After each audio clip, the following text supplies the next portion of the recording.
केंद्र और राज्यों के बीच मतलब ये सत्ता का संतुलन जो है, ये हमेशा से एक नाजुक मामला रहा है और इसमें अनुच्छेद 356 की भूमिका तो खैर बहुत ही विवादास्पद रही है।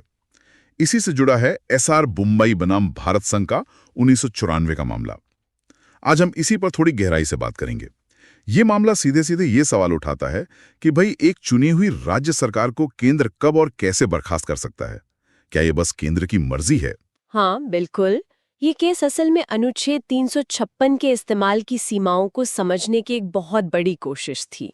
मतलब राष्ट्रपति की जो संतुष्टि है कि राज्य में संवैधानिक तंत्र विफल हो गया है, क्या वो न्यायिक समीक्षा से पूरी तरह बाहर है?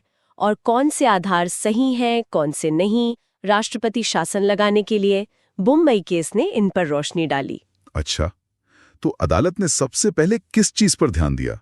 ये जो भारत का ढांचा है, मतलब फेडरल स्ट्रक्चर। वैसी शुरुआत हुई। कोर्ट ने माना कि देखिए, भारत का संविधान न तो पूरी तरह संघात्मक है, मतलब फेडरल, और न ही पूरी तरह एकात्मक, यानी यूनिटरी। ये अर्ध संघात्मक है, खौसी फेडरल जिसे कहते हैं। हाँ। केंद्र की तरफ झुकाव है, ये बात सही है, लेकिन इसका मतलब ये नहीं हो जाता कि राज्य बस केंद्र के अधीन है। उनको अपने दायरे में स्वायत्तता मिली हुई है। और इसी संतुलन को ध्यान में रखते हुए अनुच्छेद 356 को देखा गया, तो इसके इस्तेमाल पर क्या सीमाएं तय की कोर्ट ने? हाँ, यहीं पर मामला दिलचस्प हो जाता है। कोर्ट ने साफ किया कि राष्ट्रपति की संतुष्टि भले ही वो सब्जेक्टिव लगे, पर वो बिना आधार के नहीं हो सकती। वो किसी ठोस प्रासंगिक सामग्री पर, मतलब रेलेवेंट मटेरियल पर आधारित होनी ही चाहिए। अच्छा। कोर्ट ये नहीं देखेगी कि वो सामग्री कितनी मजबूत है या कितनी सही है, पर ये जरूर देखेगी कि भाई कोई सामग्री थी भी या नहीं, और क्या वो प्रासंगिक थी, मतलब मुद्दे से जुड़ी हुई थी। यानी सिर्फ ये कह देना कि हमें लगता है, ये काफी नहीं है। कोई वजह होनी चाहिए, कोई ठोस वजह। बिल्कुल। और अगर ये पाया जाता है कि फैसला दुर्भावना से लिया गया है, मतलब मैलाफाइडे इंटेंशन से, या फिर ऐसे आधारों पर जो बिल्कुल ही अप्रासंगिक हैं, एक्सट्रेनियस ग्राउंड्स पर, तो फिर कोर्ट उसमें दखल दे सकती है। हाँ, ये महत्वपूर्ण है। और वो जो अनुच्छेद 74(2) है, जो कहता है कि मंत्री क्या सलाह देते हैं राष्ट्रपति को, वो कोर्ट नहीं देख सकती। उसका कोर्ट ने कहा कि हाँ, हम सलाह नहीं देखेंगे, लेकिन वो सलाह जिस सामग्री के आधार पर दी गई थी, उसे देखने से हमें कोई नहीं रोक सकता। अच्छा, ये बड़ा बारीक पॉइंट है। जी। और फिर वो कर्नाटक वाला मामला, जहां मुख्यमंत्री को सदन में बहुमत साबित करने का मौका ही नहीं दिया गया था, उसका क्या हुआ? वो इस केस का एक बहुत ही अहम हिस्सा था। यहीं पर कोर्ट ने फ्लोर टेस्ट का सिद्धांत स्थापित किया।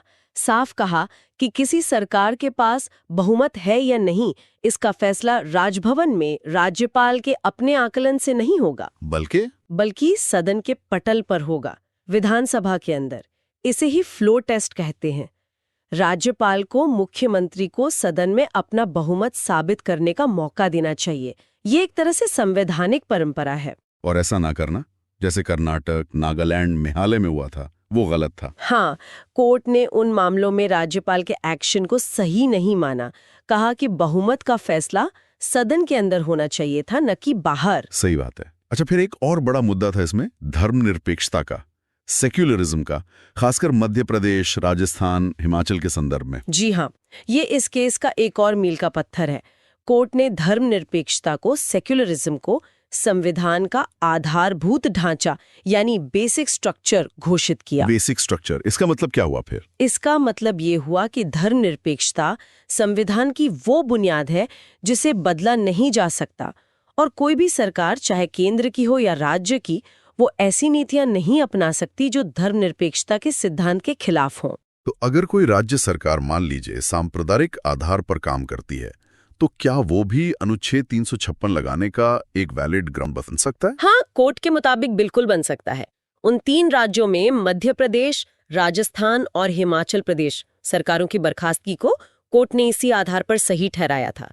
कोर्ट ने माना कि वो सरकारें धर्मनिरपेक्ष सिद्धांतों के विरुद्ध काम कर रही थी। अच्छा, ये तो बहुत बड़ा स्टेटमेंट था कोर्ट का। बिल्कुल। तो अगर हम समेटें, तो एसआर बुम्बई केस ने मोटे तौर पर क्या सिद्धांत स्थापित किए? क्या टेक अवेज हैं? देखिए, कुछ मुख्य बातें साफ हुई।